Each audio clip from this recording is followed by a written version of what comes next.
Bonsoir mesdames, bonsoir messieurs, et ravi de vous retrouver à notre émission Sportive ou bien, comme vous le savez, tous les lundis, 21h30, 22h15, avec toutes les disciplines qui se sont déroulées pendant le week-end, que ce soit le football, le basket, le hand, le volley. Et puis mon ami Philippe pour présenter cette émission avec moi. Bonsoir Philippe. Oui, bonsoir Clément. Tout un plaisir de retrouver le plateau et puis de se retrouver très très bien encadré aujourd'hui. Et puis il faut saluer aussi Émile Larcher qui lui sera là pour nous parler de football. Bonsoir Larcher et merci d'avoir répondu à mon invitation. Bonsoir Clément, bonsoir Philippe, bonsoir mesdames. Bonsoir. Toujours content d'être sur ce plateau avec vous. Et puis, comme vous le savez, des invités aussi sur le plateau. Ce soir, nous avons la chance d'avoir deux charmantes dames.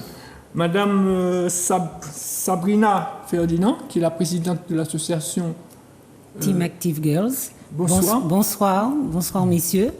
Enchantée d'être avec vous ce soir. Et puis à votre côté, une dame, la marraine, qui est adhérente dans votre association et qui est la marraine de l'organisation, de la manifestation que vous organisez ce week-end. Bonsoir Madame Regard. Bonsoir monsieur, bonsoir messieurs. Merci d'avoir. Je suis contente d'être là. D'avoir répondu à notre invitation. De rien. On va commencer par les dames.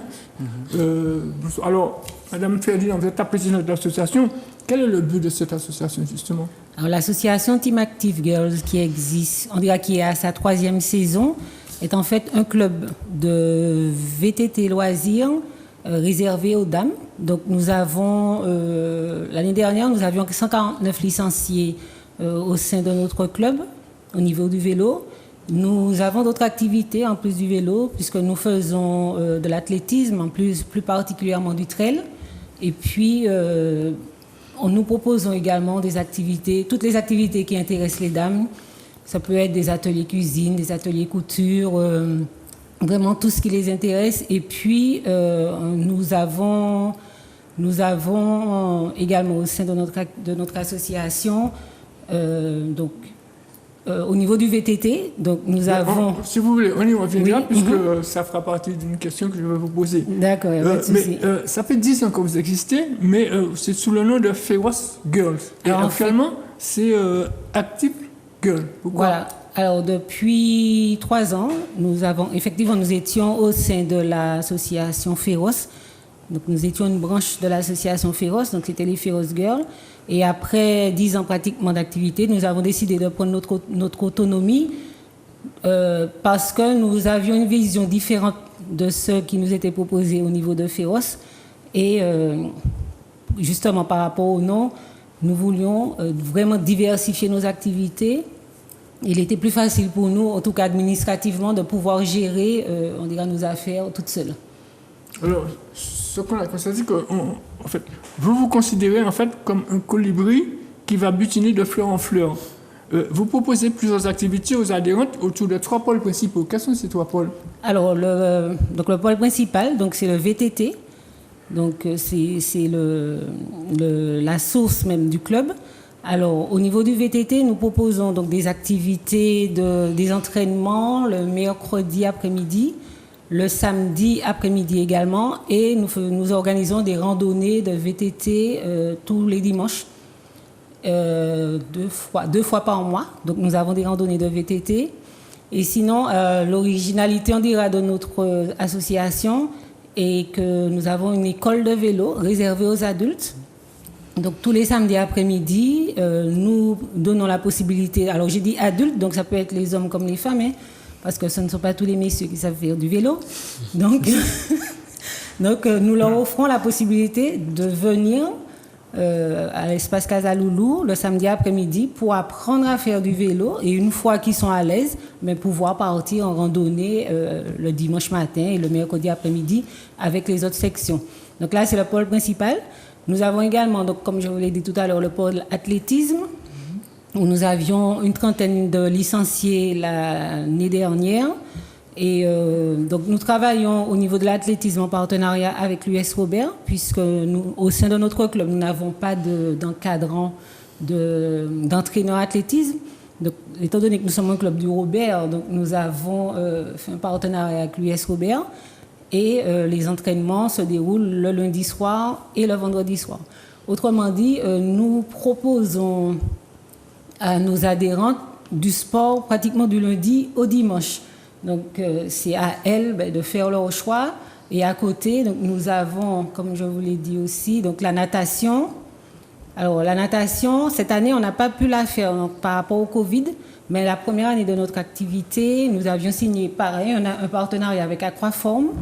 Et il y a une vingtaine de dames, dont certaines qui ne savaient pas nager, surtout. Donc voilà, c'est ça le souci, c'est qu'il y en avait beaucoup qui ne savaient pas nager, donc qui ont appris à faire qui ont appris à nager plutôt avec Aquaform. Et puis, et cette année, alors par rapport au Covid, nous n'avons pas signé le partenariat, mais si tout va bien, l'année prochaine, pour la prochaine saison, nous allons renouveler notre partenariat avec Aquaform. Si je comprends bien, vous apprenez à faire du vélo, vous apprenez à nager. Donc, ce week-end, vous allez organiser une grande manifestation. Mais à votre côté, justement, il y a une dame, Madame Wega. Bonsoir. Bonsoir. C'est vrai que vous êtes adhérente, vous êtes marraine de cette manifestation, mais vous avez connu quelques difficultés avant d'y être. Vous pouvez nous dire un peu? Oui, disons, je faisais partie du club Feroz Girl et j'ai été victime d'un AVC en 2014, ce qui fait que j'ai dû abandonner, mais j'avais toujours en tête de refaire du vélo. Dans ma tête, je faisais du vélo depuis longtemps.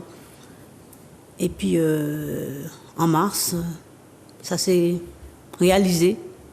Je suis retournée à l'école vélo. Le vice-président Patrick Noël m'a appelé. Il m'a dit qu'il faut que je vienne à l'école vélo. Et ce qui est merveilleux, c'est que la semaine d'avant, j'étais chez un kiné sur un vélo d'appartement. Et je pensais au club. Je me suis dit, il faut que je retourne au club. Mais je veux retourner au club, mais je veux que ce soit eux qui m'appellent. Et le samedi, effectivement, j'ai reçu l'appel du vice-président qui m'a dit, il faut que tu viennes à l'école vélo cet après-midi.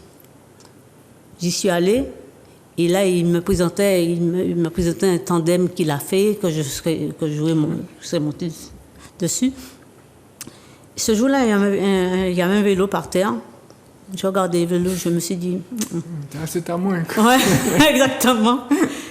Et puis, j'ai pas eu peur, j'ai osé. J'ai osé et ça a marché. J'étais à la première surprise, très contente. J'ai pu me remettre en selle. Et il m'a poussé particulièrement un moment.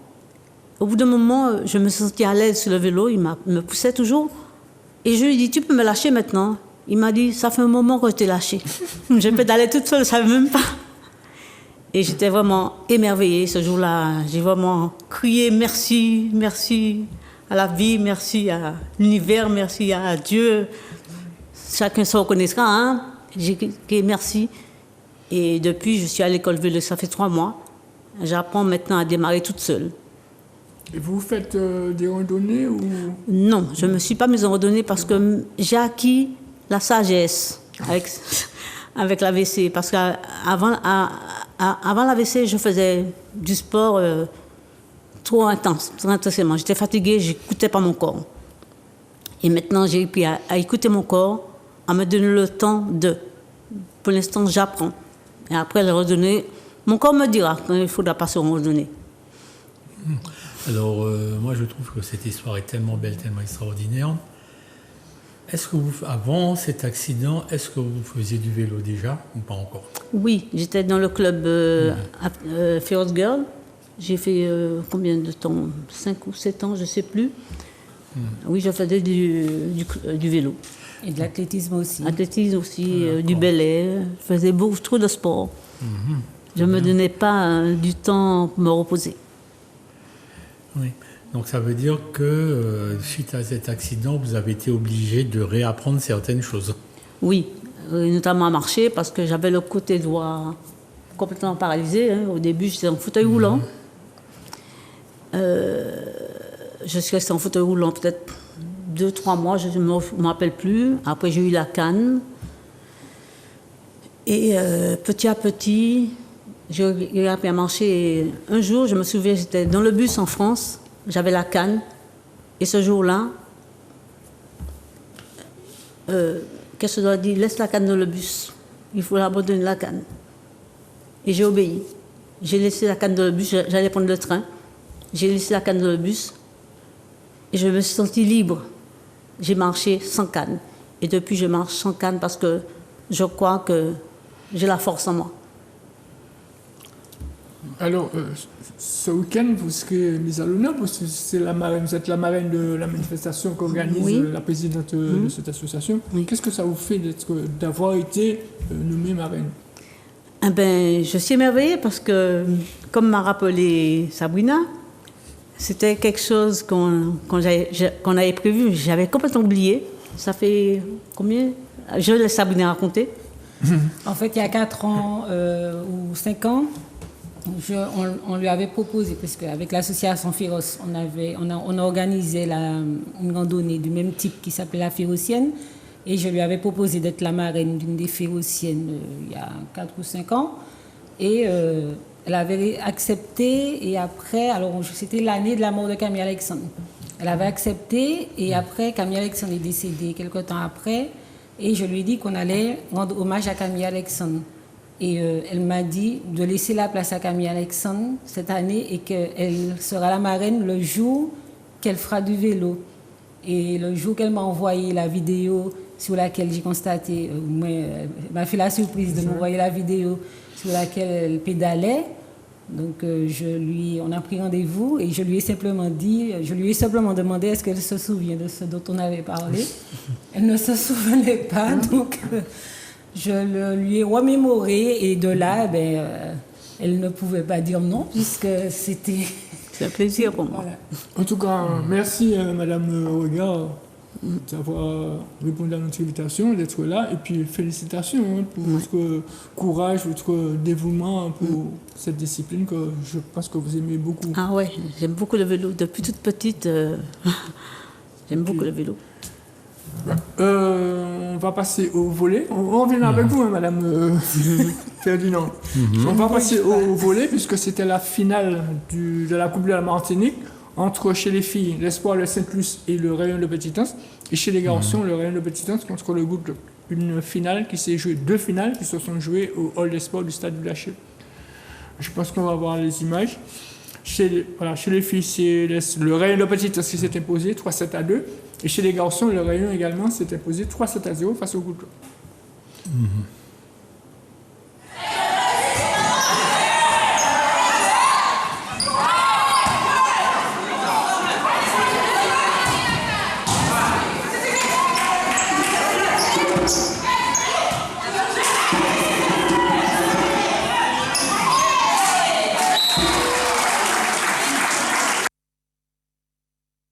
De cette finale, nous avons eu les interviews des 2 capitaines chez l'Espoir, Soaya et Aza, et chez le Good Luck,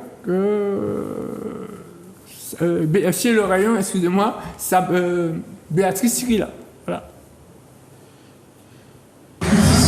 Oui, au premier set, on était largement menés, on perdait sur la défense, sur la service récep. Les 2 autres sets, on s'est retrouvés en réception et puis au dernier set, malheureusement, on n'a pas pu mettre en place notre défense correctement et l'équipe du Réunion gagne. Donc elle mérite de gagner ce soir. On n'était pas prête pour cette finale, je pense, mais bon, on se préparera pour l'année prochaine.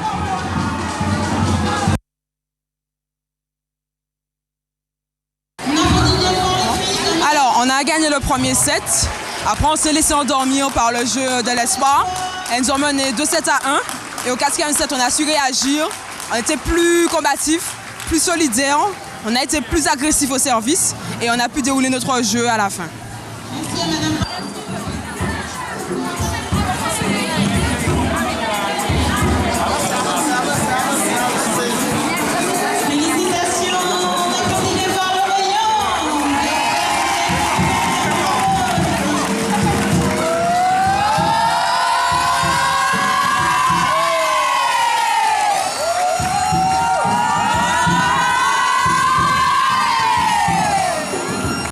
Donc, comme je vous le disais, chez les garçons, c'est le Rayon de Petitance qui était opposé au Good Luck. Une finale qui a été largement remportée par l'équipe du Rayon de Petitance, 3-7-0. Et on rappellera, les images et les interviews sont de M. Clément Brarajo, ici présent.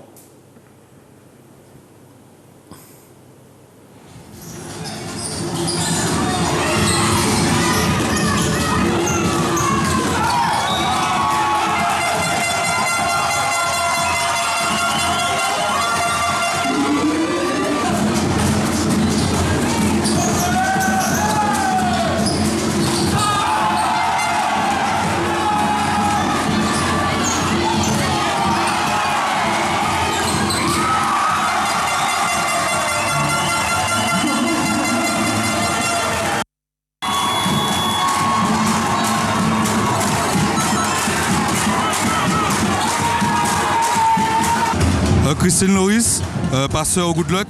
Donc on est tombé contre une très bonne équipe du Rayon. Après on n'a pas su faire la différence parce qu'on a fait beaucoup d'erreurs techniques, des erreurs individuelles. Je pense que c'est ça qui a pêché sur le match. Grégory Alpha, joueur du Rayon.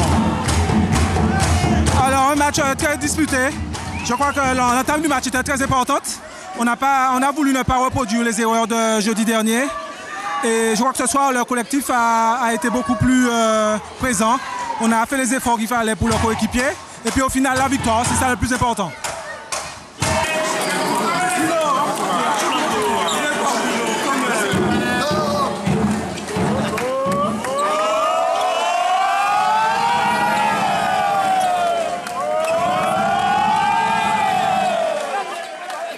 Donc voilà, donc victoire donc du Rayon Le Petit Anse, tant chez les femmes que chez les hommes, qui remportent cette année, enfin l'année 2021, la Coupe de la Martinique, trophée de la CTM.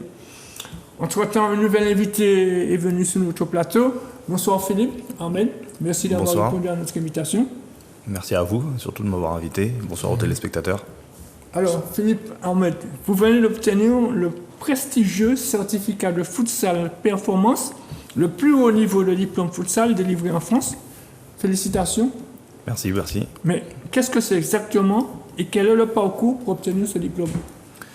En fait, c'est un diplôme d'entraîneur niveau national qui permet d'entraîner en D1 et en D2 championnats français qui sont les deux plus hautes divisions au niveau national futsal.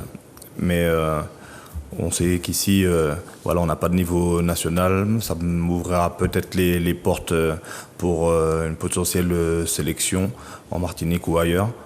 Et aussi, j'espère pouvoir devenir formateur au niveau du futsal base sur les Antilles. Vous allez parler effectivement de sélection. La sélection de la Martinique, il me semble, devra partir jouer la CONCACAF. Est-ce que ça veut dire que vous serez automatiquement le responsable de cette sélection? Non, automatiquement, non. C'est pas moi qui choisis. Il y a des autorités à la Ligue qui font le choix des sélectionneurs. Donc, je vais postuler, mais ce n'est pas obligatoire que je sois choisi comme sélectionneur. Et là, prochainement, il y a une sélection U23 qui va être menée par Axel Dolin et Jérémy Ludon. Mais c'est une sélection U23, c'est pas encore la sélection A. Ah, d'accord. Alors, vous avez eu ce diplôme et vous dites que vous allez entraîner une équipe de D1 ou de D2. Est-ce que ça veut dire que c'est uniquement en futsal ou en football à 11 également? Non, c'est uniquement en futsal. C'est un certificat futsal performance. D'accord. C'est pas pour le foot à 11. Pour le foot à 11, j'ai mon brevet d'état fédéral qui me permet d'entraîner jusqu'en R1. Mais là, au niveau du futsal, c'est un niveau national et non régional comme le permet le BEF. D'accord. Vous restez avec nous, on partira au football. Et moi, c'était la demi-finale qui opposait le club colonial au club franciscain. Vous y étiez, alors quelle analyse vous faites de cette rencontre? J'ai assisté à un match très haché, on va dire ça comme ça, parce que les deux équipes se craignaient. Défensivement, les deux équipes pour moi ont bien tenu, et offensivement il y avait toujours cette volonté de créer du jeu, d'essayer d'attaquer, sauf que c'était très serré, très tendu du début jusqu'à la fin. Mais je pense que c'est l'équipe la plus réaliste qui l'emporte à la fin, parce que le club franciscain avait fait un poteau en première mi-temps et ensuite vers la fin de la rencontre arrive à ouvrir le score et l'emporte justement, j'ai envie de dire. Et je pense que contre le Golden Lion en finale, il y aura vraiment un beau match. Philippe, c'est vrai que vous étiez aussi sur football. Est-ce que pour vous, c'est logique que le club franciscain ait pu gagner cette victoire quand on sait que le club colonial est resté invaincu pendant toute la période du championnat? Comme vous l'avez dit, le club colonial était invaincu jusqu'à affronter le club franciscain. Et on a vu qu'ils ont perdu. Donc une logique, je dirais pas une logique, mais le club franciscain reste un des clubs les plus titrés. avec peut-être beaucoup plus d'expérience que le club colonial, et c'est peut-être ça qui les a aidés à faire la différence sur cette qualification. On va écouter à l'issue de la rencontre. On va rencontrer l'entraîneur du club franciscain, Patrick Cavlan, et celui du club colonial, Jean-Marc Sivo.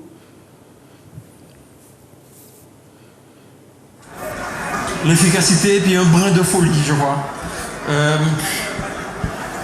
On a été, je dirais, timoré. On a eu des occasions, des situations.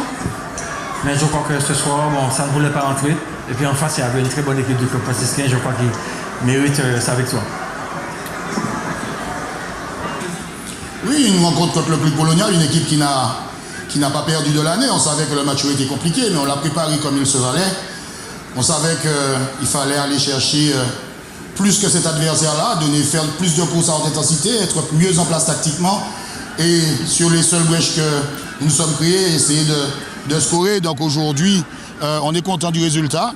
Le club colonial est sorti premier de la poule, mais on savait que sur un match, on était capable de les renverser. C'est chose faite et maintenant on va préparer tranquillement cette finale qui nous tient à cœur. Philippe, vous avez une analyse sur... C'était quand même un très très très gros choc entre le club franciscain que je me souvienne à l'époque où je travaillais au François, on disait que le football c'est un jeu qui se joue à 11 et à la fin le club franciscain s'impose.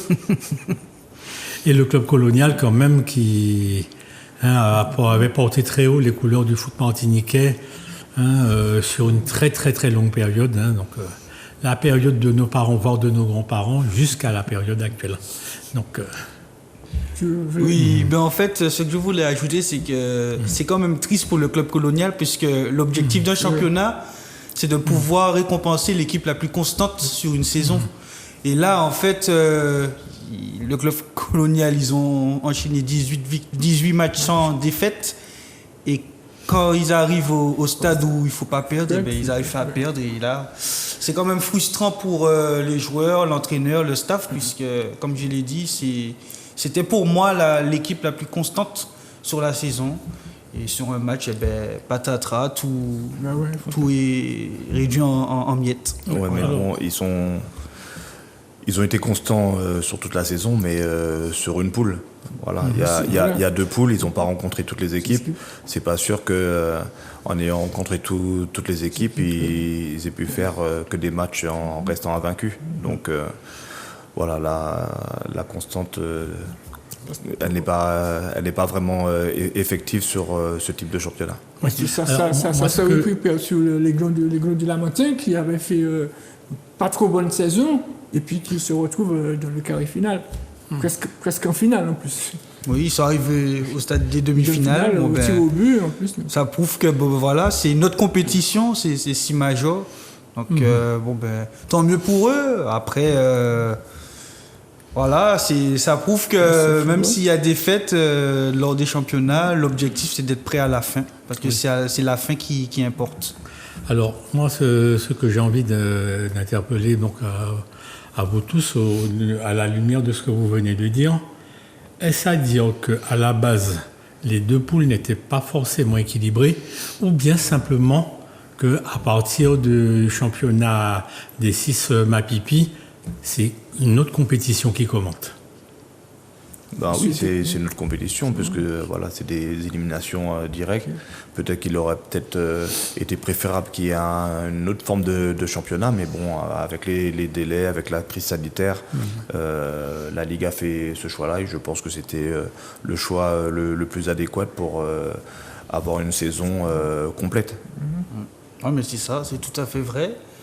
Après, j'espère que quand même collectivement, le niveau pour la finale sera peut-être meilleur, parce que sur les quarts de finale, même sur les demi-finales, enfin surtout en demi-finale, j'ai trouvé les équipes assez tendues, où le jeu n'était pas vraiment une priorité, c'était plus défendre pour essayer d'ouvrir le score et gagner.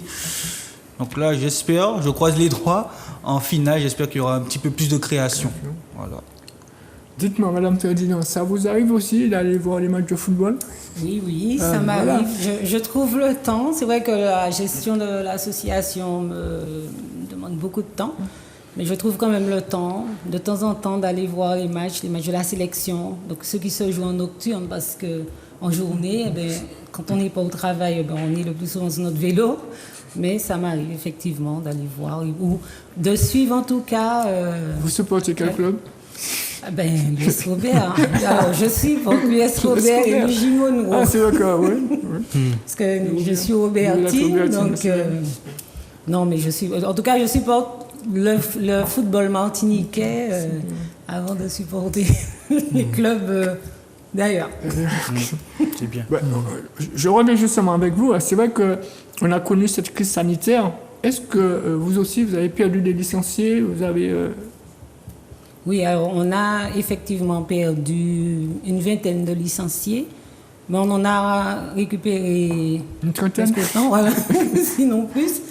Et c'est vrai qu'avec la crise sanitaire, parce que comme je vous l'ai dit tout à l'heure, nous avions 149 licenciés l'année dernière, et avec la crise sanitaire, nous avons été obligés, en tout cas on nous a donné la possibilité de pouvoir faire des sorties VTT par lot de 6 personnes. Donc heureusement que les 149 personnes n'étaient pas là à chaque entraînement, mais avec cette organisation de 6 personnes, donc nous avons dû former des encadrants. Donc au niveau du club, nous avons une vingtaine d'encadrants, alors, et non pas à majorité masculine, à majorité féminine. Il y en a qui ont passé le diplôme d'éducateur fédéral. Donc on dira que c'est à peu près 50-50 au niveau de l'encadrement entre les filles et les garçons. Donc nous avons formé de nouveaux encadrants pour pouvoir effectivement avoir des groupes de 6. Donc tous les mercredis, quand nous faisions nos sorties, jusqu'à il y a 2 mois, nous avions à chaque fois un encadrant qui partait avec 5 personnes. Donc en général, nous étions 40 tous les mercredis à l'entraînement. Et par rapport à l'effectif des encadrants. Donc on a pu contourner le problème du Covid comme ça, puisque sinon partir avec 40 personnes, c'était un peu plus compliqué. Mais en tout cas, on a pu contourner le problème du Covid comme ça et continuer nos activités. Et ce qui fait que nous avons eu de nouvelles adhérentes, de nouvelles adhésions cette année, malgré le désistement d'une vingtaine de personnes. Philippe, je reviens vers vous. Vous êtes le président, il me semble, de la Futsal Académie Martinique. Comment se porte cette académie, justement? Avec les difficultés de la crise, on n'a pas pu remettre en place l'école de futsal. C'est qu'en cette fin d'année qu'on recommence des journées portes ouvertes afin de préparer la saison suivante. Donc on accueille des enfants dès l'âge de 5 ans jusqu'à 13-15 ans. Et aussi des féminines pour qu'on puisse rebalancer tout ça au sein de la Futsal Académie Martinique. Comment jugez-vous le niveau du futsal en Martinique? Le futsal en Martinique n'a que 5 ans. C'est une discipline qui est jeune. Il faut laisser le temps au temps. Mais malgré tout, il y a eu quand même une progression sur l'aspect technico-tactique du futsal en Martinique. Mais bon, je pense que cela va s'améliorer quand on pourra enfin avoir un formateur futsal base sur la Martinique même pour accumuler plus de formations en direction des coachs pour que tactiquement ça puisse progresser. Après, tactiquement, on sait qu'on a des joueurs techniques, véloces, rapides. Et pour moi, je pense qu'on a des capacités qui sont faites vraiment pour le futsal, pour qu'on puisse faire des différences et voir évoluer ailleurs. Mais le futsal, c'est d'abord une discipline vraiment tactique. Donc il faut que les coachs, les arbitres, tout le monde soit formé pour pouvoir améliorer le niveau. On sait qu'au moins un joueur est parti faire du futsal en métropole. Est-ce que vous avez de ces nouvelles? Je crois que c'est un joueur de votre équipe en plus. Oui, c'est Cédric Desgras qui a fait 3 ans au club. À Soyouz. Comment? À Soyouz, il me semble. J'ai pas compris. Le club, c'est le club de Soyouz? Non, c'est le club où il est, c'est l'AJ Aulnay, en Charente-Maritime. Ils ont même gagné la coupe de la Nouvelle-Aquitaine, la coupe régionale, avec un autre joueur, Aymeric Joyot, qui était aussi au sein de la Futsal Academy Martinique. Mais bon, voilà, c'est vrai que c'est un bon exemple de la progression et de ce qu'on peut faire comme joueur, comme résultat avec nos capacités. Et c'est une fierté pour le club, c'est une fierté pour moi, parce que pour un joueur qui a appris le futsal en 3 ans, ce certificat Futsal Performance, il a passé en même temps que moi. Et il s'est même fait repérer par le sélectionneur de l'équipe A, Raphaël Reynaud, qui a salué ses compétences et ses connaissances. Donc voilà, quand on est au bon endroit au bon moment et qu'on s'investit à fond dans la discipline, on voit que voilà, la progression, elle porte ses fruits. Et donc félicitations à lui aussi, puisque voilà, c'est comme moi, on est 3 seulement sur l'arc antillais-guyanais à avoir ce certificat Futsal Performance. Donc voilà, c'est une fierté pour nous. Félicitations encore. Vous restez avec nous, on va sauter au basket. Alors oui, demi-finale de coupe en basket également. Alors tout à l'heure, il était dit que le rayon de petit temps s'était imposé en volley chez les dames comme chez les messieurs. Il est possible que le Golden Star fasse de même, puisque vendredi soir, donc les filles du Golden Star, plutôt samedi soir, les filles du Golden Star se sont imposées contre l'ASC Aigle Noir, alors que dans l'autre demi-finale féminine, la veille vendredi, donc c'était les Clairs de Rivière-Salée qui battaient le Sporting Club Lamantinois, donc match que l'on voit à l'écran justement. Donc les filles du Sporting jouent en violine comme d'habitude et les filles de l'Éclair jouent en blanc. Donc, et chez les garçons, donc vendredi, donc les Black Stars du Saint-Esprit ont battu l'US du Gauzès dans un derby du Sud, alors que le Golden Star a battu un club tout nouveau que l'on ne connaissait pas encore. Donc on appelle le Madine, BC, Wolf BC. Et sur un tout petit score de 2 points, 58 à 56. Donc ce qui fait que pour la finale, donc, on aura une espèce de classico entre l'Éclair et le Golden Star chez les filles, alors que chez les messieurs, donc, le Golden Star affrontera les Black Stars du Saint-Esprit.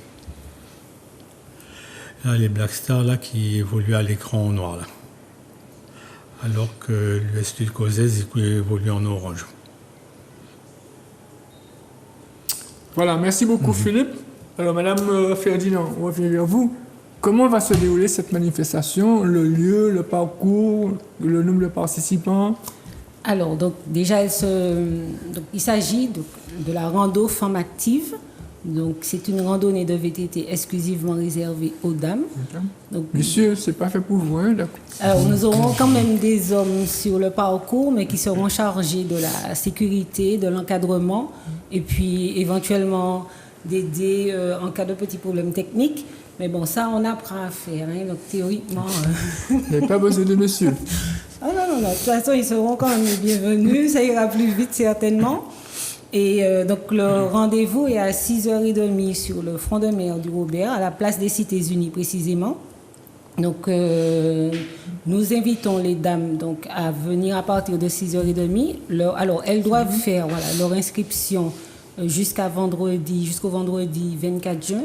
Mais il y aura une fiche d'inscription à remplir sur place. Donc, c'est pour ça que nous leur demandons de venir à 6h30. Le départ étant prévu à 7h30.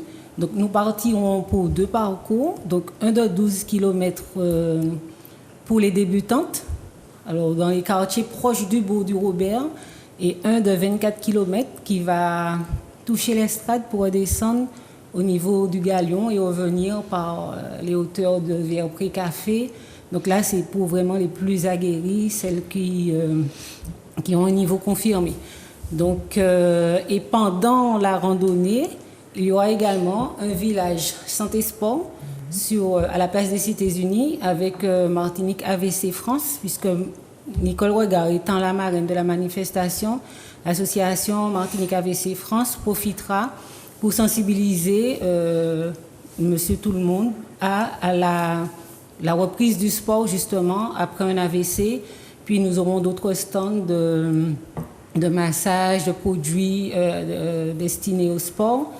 Et le plus important au niveau du village, c'est que l'école de vélo de la Team Active Girls va se déplacer et elle propose également aux dames donc, qui veulent s'initier, qui veulent essayer au moins une fois, elle leur propose de venir s'initier à partir de 8h donc sur la place des Cités-Unies.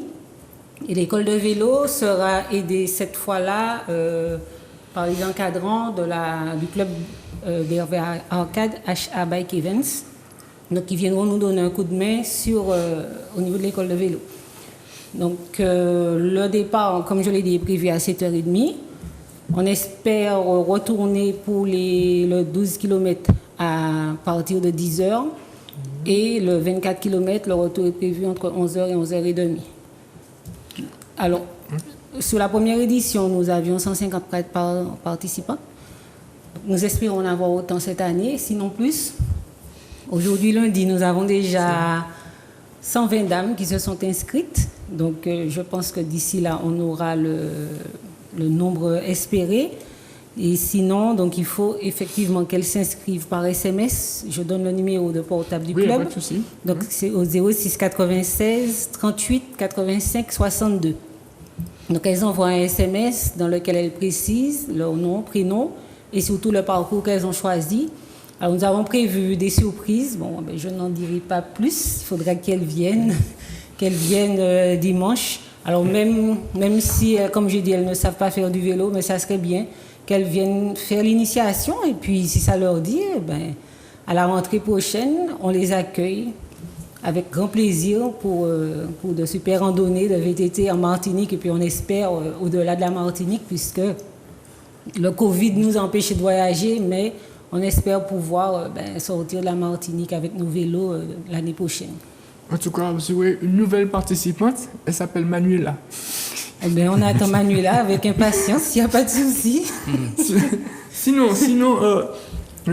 on sent que cette association est faite pour le bien-être de toutes les femmes qui recherchent un équilibre de vie, une assurance, une confiance, une estime de soi. C'est ça?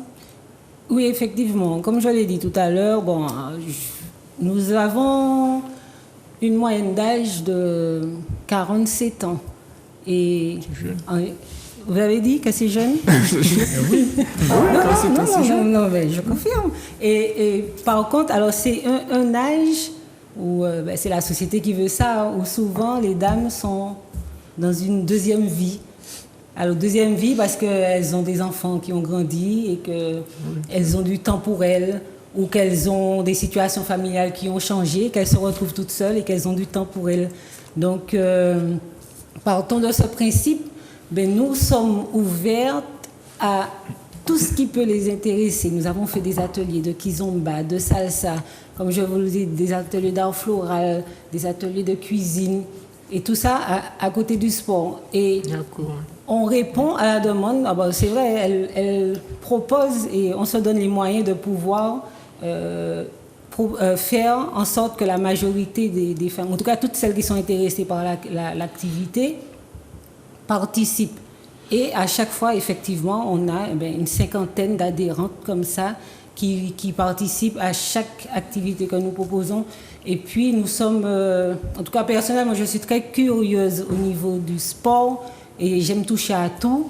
Donc, on a fait de l'aviron, on a fait de l'aïeul, on a fait du cheval, et alors, que je vous rassure, elles essayent, mais elles restent quand même chez nous parce qu'elles auraient pu essayer et puis partir ailleurs. Mais elles essayent, mais elles restent quand même chez nous. On a fait de la... Comment ça s'appelle ce truc la gym dans l'eau. Oh, non, c'est pas l'aquagym, c'est un nouveau concept qu'on a fait, ça va me revenir, avec l'association Madine Escapade. Et là aussi, alors c'est du sport dans l'eau, et celles qui ont des pathologies, des douleurs articulaires, ça leur permet de soulager justement ces douleurs, de pouvoir pratiquer du sport en soulageant les différentes douleurs articulaires. Et c'est vrai que cette année, alors autant l'année dernière, on a été freiné par le Covid. Je crois que cette année, on a essayé on rattrape pas le temps, mais là, je crois que cette année, on a rattrapé l'année dernière. On leur a proposé effectivement beaucoup d'activités. Et elles sont en tout cas très contentes de faire partie de l'association. Ce n'est pas pour nous envoyer des fleurs, mais c'est vrai que j'ai une équipe d'encadrants qui sont dévoués, patients, alors surtout les messieurs, hein, qui sont dévoués, patients, qui altruistes, qui sont... Là, je vous assure que... C'est pas parce qu'il y a des femmes que les messieurs viennent, non? Non. Alors après, c'est vrai que le fait... Parce que les messieurs aussi ont leur âge. De toute façon, mais c'est la réalité. Et ils sont à un âge où faire du sport avec les femmes est plus intéressant pour eux que d'être entre eux, parce que les messieurs, c'est comme ça. Ils veulent toujours être dans la performance. Et le fait d'être avec les femmes, ils s'adaptent. Parce que, alors, vous aurez compris qu'il y a des dames qui ont peut-être un niveau plus élevé que nos messieurs. Donc non, mais c'est vu les entraînements que nous faisons. C'est la loi du sport. Oui, voilà. Donc, ce n'est pas un facteur de conflit. Non, mais justement, mais elles sont plus jeunes. Elles sont plus jeunes aussi, donc elles ont un niveau sportif, en tout cas, un petit peu plus élevé que les messieurs. Mais ça, au sein de l'association, ça ne dérange pas du tout. Ouais. Tout le monde s'adapte. Et puis en plus, comme les messieurs sont à l'encadrement, donc ils sont obligés d'attendre les dames. Il y en a un qui est devant, un qui est derrière, un qui ouvre, un qui ferme. Et ils sont obligés d'attendre les dames. Et je vous assure que même au niveau de... Quand on était avec les Feroz Girls, ça se passait très bien. Et chaque année, ils reviennent, donc c'est qu'ils sont bien chez nous. Alors, quelles sont les aides que vous avez eues, que vous aurez pour cette manifestation de dimanche? Alors, qu'est-ce que vous entendez par aide? Les partenaires. Alors, nous avons le Crédit Mutuel qui finance une grosse partie de l'association, donc qui est notre banque également, et qui a le Crédit Mutuel, la Caisse d'Acajou, donc qui a son vice-président, je crois, qui fait partie aussi de l'association AVC Martinique France, donc qui est kiné et qui a été sensibilisé justement au fait que Madame Regard soit la marraine. Et puis sinon, nous avons les Eubonnaires, le Décoteau, je vais les citer, hein, le Moulin, et au niveau du ravitaillement, donc nous aurons des floupes, donc qui sont offerts gracieusement par Soproglace. Ensuite, nous avons la FDJ. La FDJ qui nous a toujours accompagnés parce que la FDJ est sensible au sport féminin et particulièrement le vélo. Donc la FDJ nous a accompagnés. Les Bananes de Martinique, donc toujours pour le ravitaillement. Alors Béton Créole. Alors en fait, au niveau du financement de ce genre de manifestation, nous avons des dons en nature. Et nous avons des dons en numéraire parce que nous avons des frais à côté. Donc certaines entreprises ont eu des dons en numéraire et d'autres ont eu des dons en nature que nous utilisons surtout pour le ravitaillement. Alors, il faut qu'on remercie également Vélopassion qui est en fait sur la Guadeloupe, mais qui est un de nos principaux partenaires et qui offrira des cadeaux aux dames. Donc là, ça fait partie des surprises. L'entreprise Eric Troupé également. Mazarin Peinture. Alors Mazarin Peinture, parce qu'on a du balisage à faire, on aura besoin de beaucoup de peinture pour baliser notre 36 C'est bien, vous avez beaucoup de partenaires. Oui, effectivement, ça fait beaucoup de partenaires, mais chacun a son utilité. Et puis, on a nos partenaires réguliers sur l'année, donc qui sont Mazarin Peinture, Vélopassion, Maison Satec, IMP, et puis j'ai oublié un dernier, Maison Satec, et sinon, et nous avons des partenaires qui viennent sur la manifestation. Donc là aussi, nous aurons YOP qui va offrir une collation aux dames à la fin de la manifestation. Donc en fait, la manifestation est gratuite, mais on a pu, grâce aux partenaires, on a pu boucler le budget pour pouvoir offrir donc un ravitaillement. Alors, il y aura un ravitaillement sur le petit parcours, 2 ravitaillements sur le grand parcours et une collation à l'arrivée. Et on leur offrira également un t-shirt souvenir qu'elles pourront porter pendant la manifestation. Alors, je crois que j'ai oublié un des partenaires. Alors, Alain Flelou, également aussi, qui s'est associé à notre manifestation, et Acolyte Homme, qui est un partenaire permanent du club. En tout cas, merci Madame Ferdinand d'avoir répondu à notre invitation et de venir parler de votre sport et de cette manifestation qui aura lieu dimanche matin, on le rappelle, au Robert. Oui, voilà, au rendez-vous à 6h30 au Robert pour toutes les dames qui souhaitent se défouler entre elles dans les beaux quartiers du Robert. Merci beaucoup. Je reviens vers Philippe, une dernière question. Philippe, est-ce que ça veut dire que vous attendez des propositions de certains clubs ou de la Ligue pour pouvoir officier avec votre diplôme? Attendre des propositions, c'est un bien gros mot. C'est plus moi qui vais postuler dans ce qui peut être offert. Oui, mais comme les clubs savent que vous êtes diplômé, peut-être qu'ils vont s'empresser d'aller vous chercher. Oui, mais comme je l'ai dit, ce diplôme-là, c'est surtout pour la D1 et la D2 en métropole. Et personnellement, je ne pense pas retourner vivre en métropole d'aussitôt. Donc c'est pour ça que mon choix va plus se diriger vers une sélection, comme je dis, que ce soit Martinique ou ailleurs, avec une préférence pour mon pays, bien entendu. Mais bon, après ça, il y a des choix, il y a des pourparlers. C'est pas moi qui suis maître de la danse. En tout cas, félicitations encore et puis merci d'avoir répondu à nos invitations et d'être venu nous informer de votre nouveau diplôme. Merci. Je voulais juste remercier la ville du Robert et le comité régional cycliste donc, qui sont avec nous sur cette manifestation et sans lesquels nous n'aurons pas pu la réaliser. D'accord. Tu as une question? Non, c'était juste pour signaler quelque chose. Et puis que mon petit doigt me dit que Clément vient d'ouvrir une section volley au Robert. Non, pas du tout. Ça me suffit déjà. Avec tout ce que j'ai, non, merci beaucoup. En tout cas, merci Philippe. Merci Émeric d'être venu nous parler de football. Merci à nos invités. Merci à vous. Venez-vous lundi prochain. Sportez-vous bien. Et à lundi. À lundi.